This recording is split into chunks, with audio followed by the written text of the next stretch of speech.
Hello my fellow hunters. So I recently sent out a message to my followers and also to my friends about doing a Q&A video, and now I am gonna answer all the questions that I received. I've never done this type of video before, but I will be answering 10 questions in this video, and I also wanted to try out my new microphone that is now a part of my new PC setup.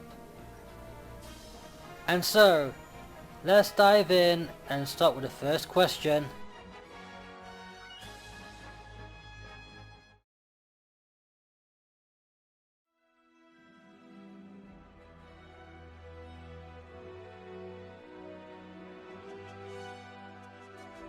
The first question I received was, when did you decide to start a YouTube channel and why?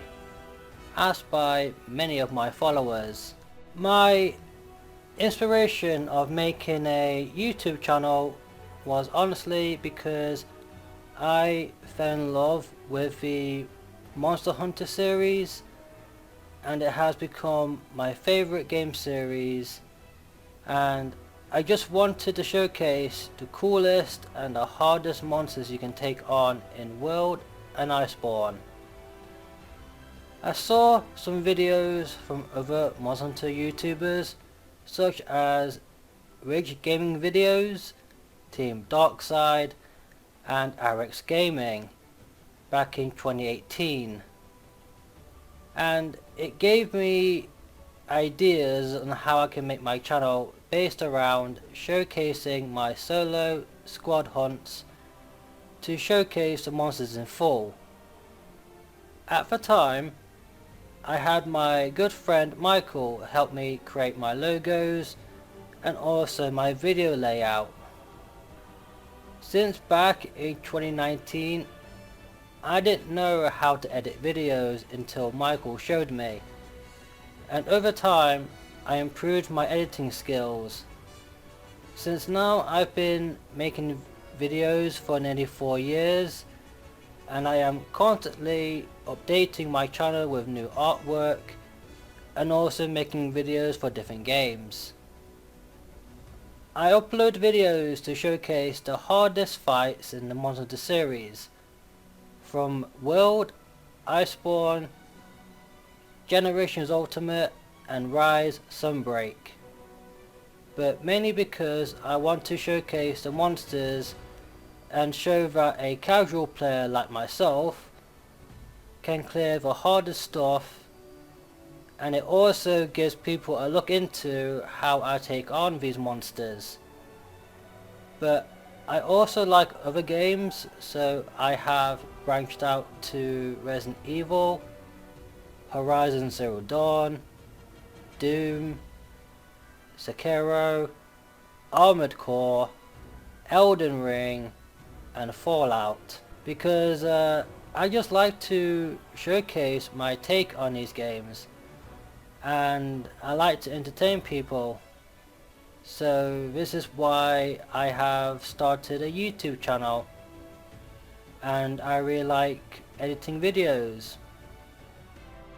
And so let's move on to the second question.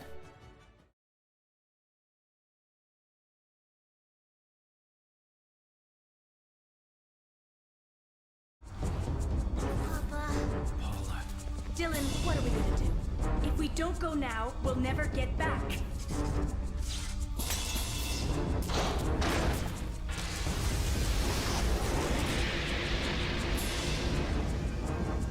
Regina, the gate is open. I know you don't want to, but you have to go back by yourself. I won't leave Paula. Are you crazy? Just go, please. You have the third energy data, right? When you get back to our original time, use the data to learn about third energy. Then build a perfect gate and come pick us up for the last time. Dylan. I will. I promise. Final warning. 10 seconds to detonation. Don't forget, you still owe me one. Well then, you better get back quick.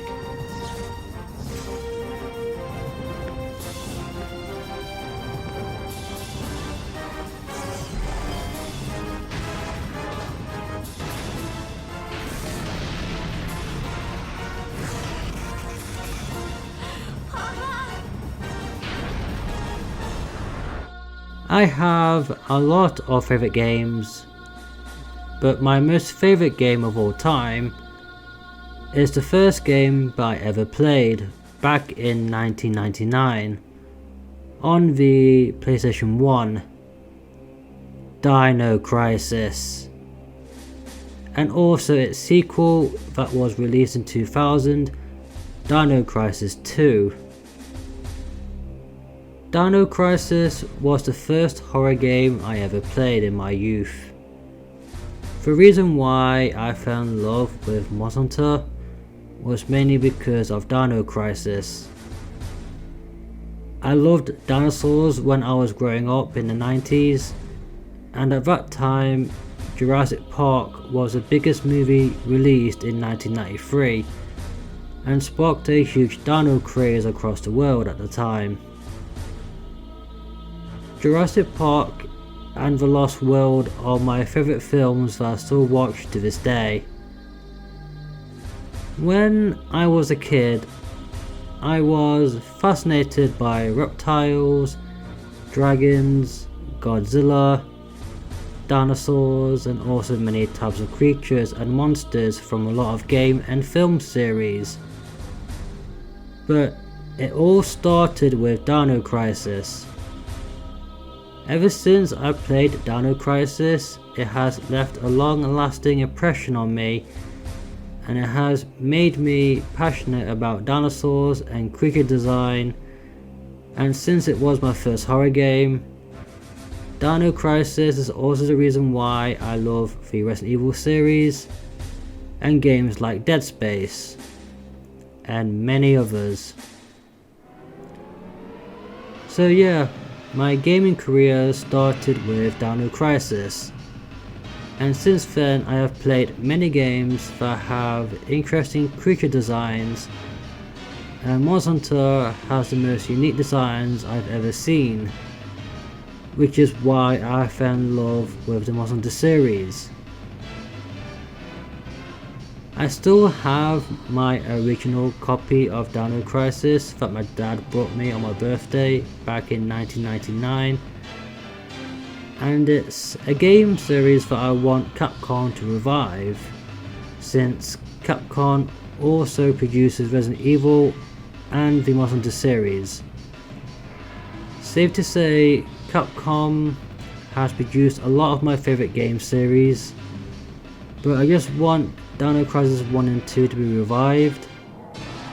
Many people have been asking Capcom for years to remake the original 2, but I don't think it's gonna happen at this point, since they keep on pumping out Resident Evil remakes.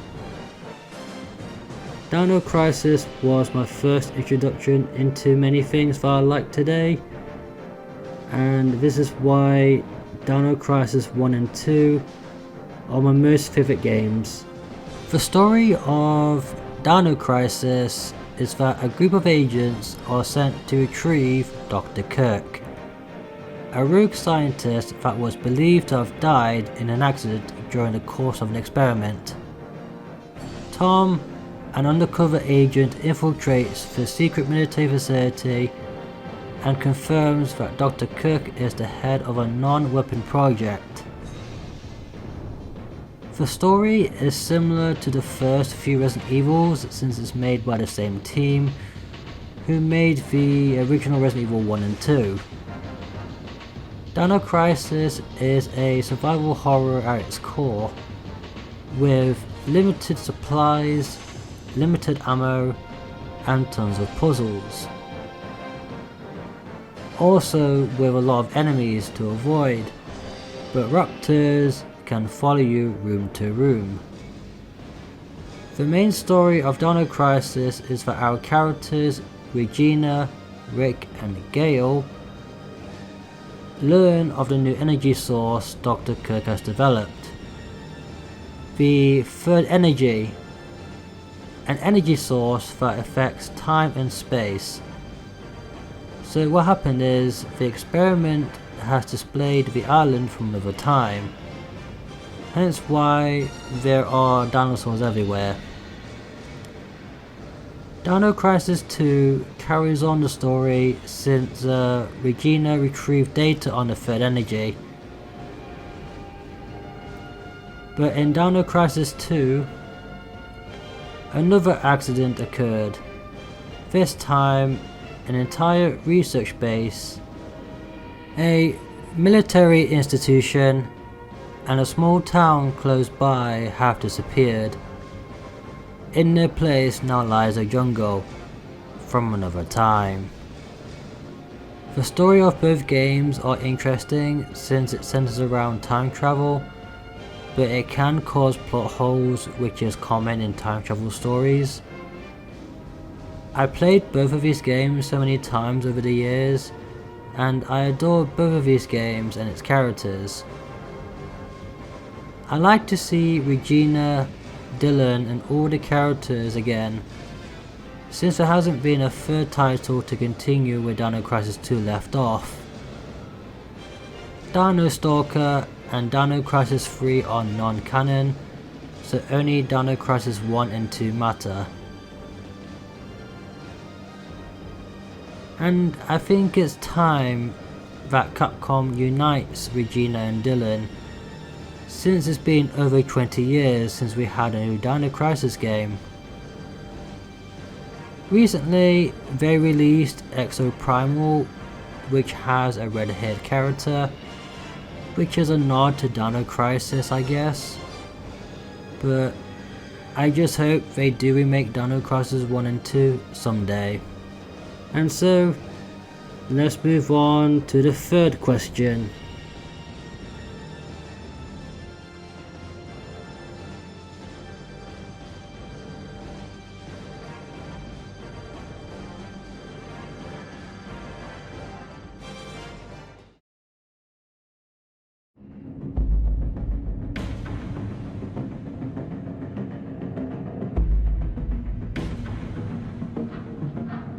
The third question was also asked by the Lady of the Plague. What is your least favourite game? There isn't much I can say about my least favourite game. I have played a lot over the years, and I think my least favourite games are most Call of Duties, except for Call of Duty 4, and my next least favourite game is Destiny 2, which is a game that I don't play anymore, mainly because I got bored of it after the release of the Osiris DLC, and I never went back because I just didn't like Destiny anymore. First person shooters were starting to fizzle for me, so I dropped Destiny 2 ever since. I also hate Resident Evil 3 Remake, mainly because a lot of the sections and enemies were cut from the original, and it just felt like DLC for the Resident Evil 2 Remake. Resident Evil 3 Remake is just too short for a AAA title, and the game doesn't have much replay value, which is shocking, even though most Resident Evils have amazing replay value. So yeah, I fucking hate Resident Evil 3 Remake, and I wished I never bought it. And so, let's move on to the fourth question.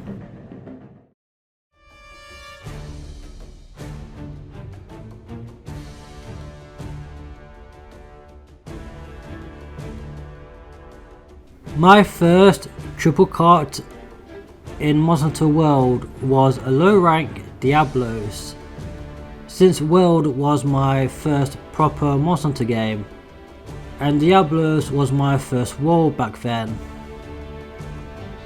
As for Monster Hunter Rise, my first triple cut was to a high rank Teostra when the Elders got added to base Rise. Back then, I didn't have a good set to deal with Teostra, and I underestimated Teostra into Aureliander's moveset. And I was also experimenting with many different weapons, and I was still figuring out on which weapon I wanted to main at the time. But yeah, my most the monster I triple cutted the most to was high rank Teostra in Rise, and I tripled to low rank Diablos in World. And so let's move on to the fifth question.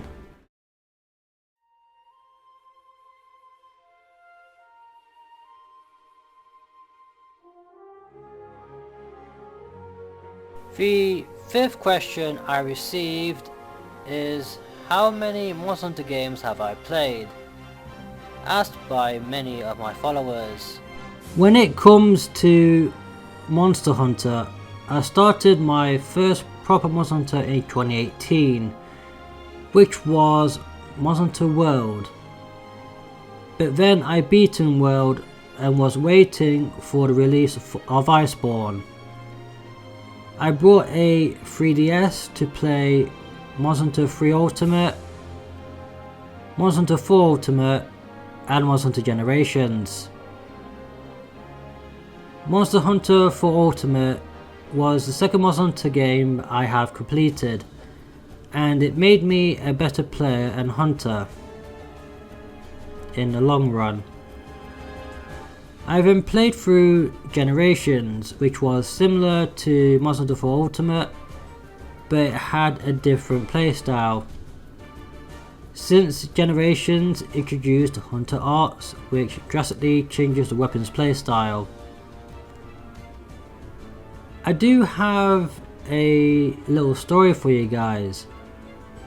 When I was younger, I had the original Monster Hunter on my PlayStation 2, and I just couldn't beat Velocidrome.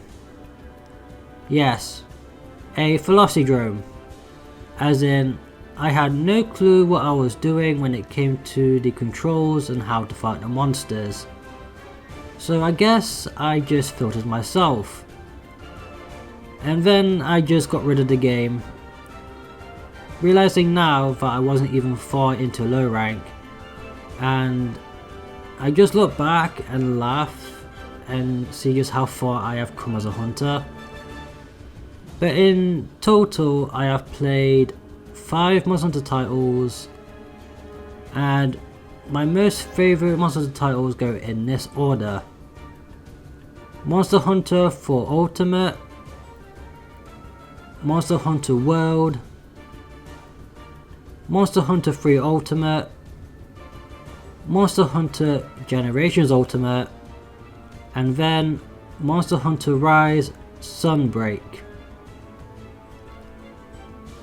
I love all 5 titles, but Monster Hunter 4 Ultimate is my favourite Monster Hunter game of all time. And so, let's move on to the 6th question.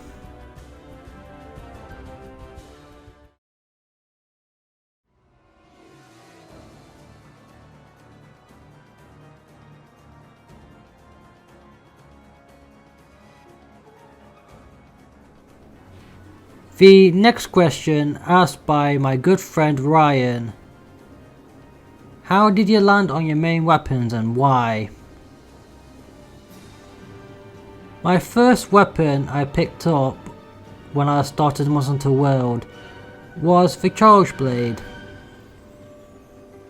What made the Charge Blade appealing for me is that its sword and shield can morph into an axe, which was the main reason why I started with it. Over time, I learned the Charge Blade, since you can also charge files by landing attacks, and use those files to either do damage to the monster or charge them into your shield.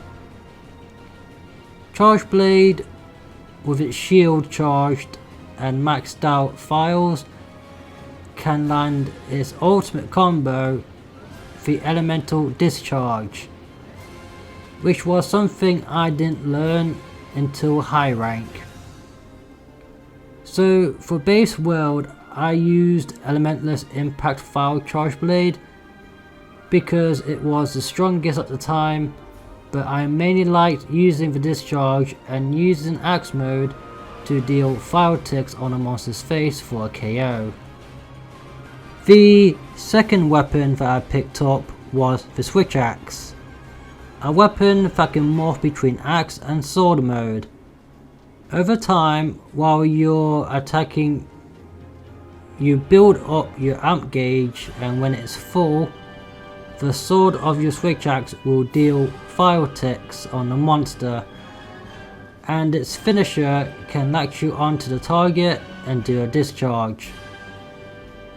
Switch Axe is my main weapon in Sunbreak, Generations Ultimate, and my third main in Iceborne. It is one of the easier weapons to learn, but it does have a lot of different combos in different games. The third weapon was Hammer. I picked up Hammer in Iceborne since it got a pretty good clutch claw move which can easily KO monsters.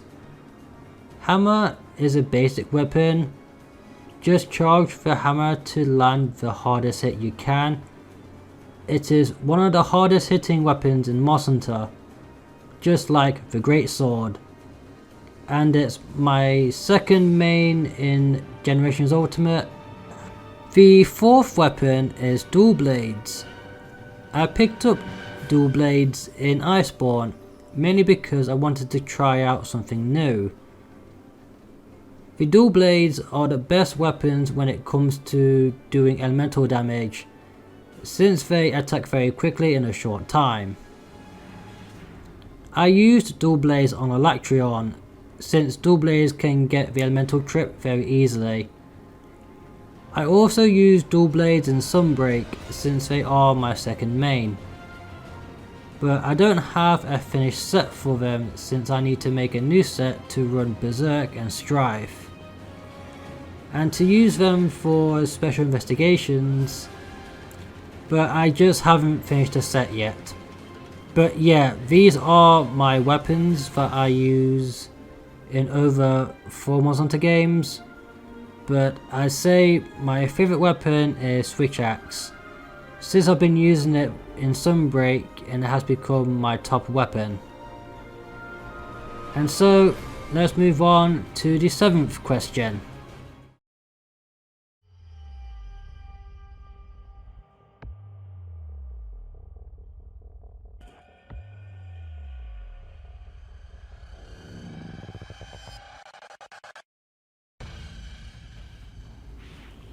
The 7th question I received from Avery Cousins. Which Resident Evil game gave me the most jump scares? Kinda of a hard question to answer since I have played most of the Resident Evil games, but I guess the game that gave me the most jump scares was Resident Evil 2 Remake, since I never played the original. And when Mr. X is stalking you, he did make me jump a few times.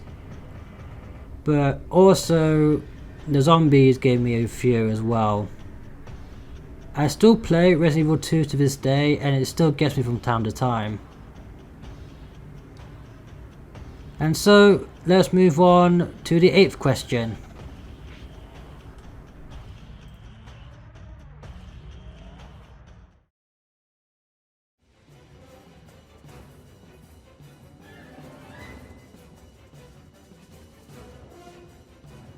So, the 8th question is, which Resident Evil BOW do you enjoy fighting the most? Asked by Avery Cousins 512. when it comes to bioorganic weapons in the Resident Evil series, there is a lot to choose from. I have played Resident Evil 0, Resident Evil 1 Remake, Resident Evil 2 Remake, Resident Evil 3 Remake, Resident Evil 4, Resident Evil 4 Remake, and Resident Evil 5. I like most of the BOWs, ranging from Crimson Heads, Hunters, Yawn, Lickers, Mr. X, Nemesis, Verdugo, Regenerators, Krauser, Sadler, William Birkin, Wesker, and much more. But I think my most favourite fights is between Krauser from the Resident Evil 4 Remake, Wesker from the Resident Evil 5 Lost in Nightmares DLC, you 3 from the Separate Ways DLC, and then William Birkin from Resident Evil 2 Remake. All of these BOWs are among my favourites, but it is difficult to choose. If anything, I'd probably pick William Birkin, since you fight him multiple times and he constantly mutates each time you fight him, which makes his fight unique. And so, let's move on to the 9th question.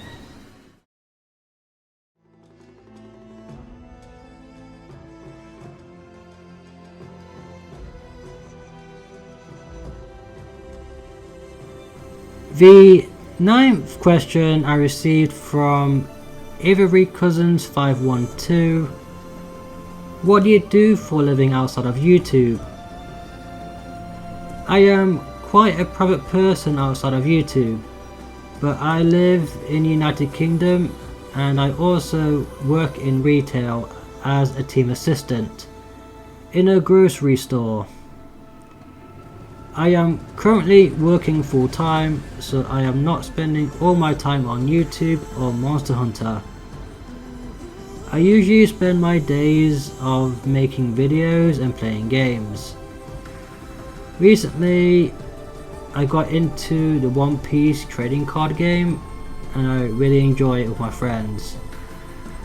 But yeah, I normally do 39-hour weeks at work, so I don't usually get a lot of time to myself until most evenings. But I do love what I do, since I also work with some of my closest friends, which is a bonus. So this is what I do for a living. I work in a supermarket as a team assistant, and I enjoy my time since I mostly work with my friends. And everyone else is just really friendly and easy to get on with. And so, let's move on to the 10th question.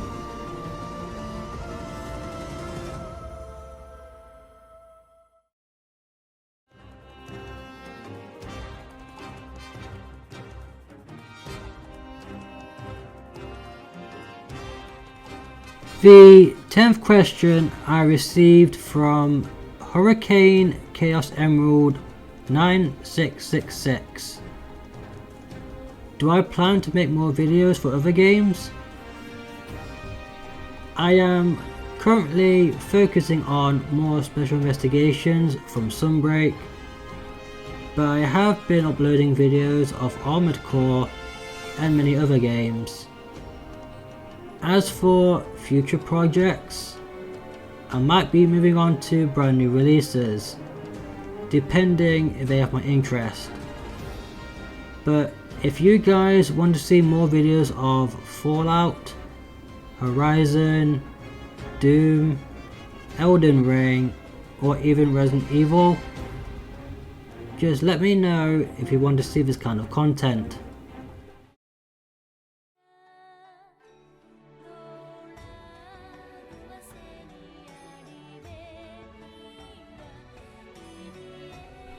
So these are the 10 questions that I received from some of you guys and also from a few of my friends. It was fun to answer these questions since I haven't done this type of video before, but I now know that this new microphone I have will be my new method of doing voiceover for future videos. I think I've talked for long enough, so thank you all for your support. My channel keeps on growing, all thanks to you. And maybe one day we will reach 500 subs. So I'll catch you guys at the next video. Thank you all for watching, and of course, happy hunting!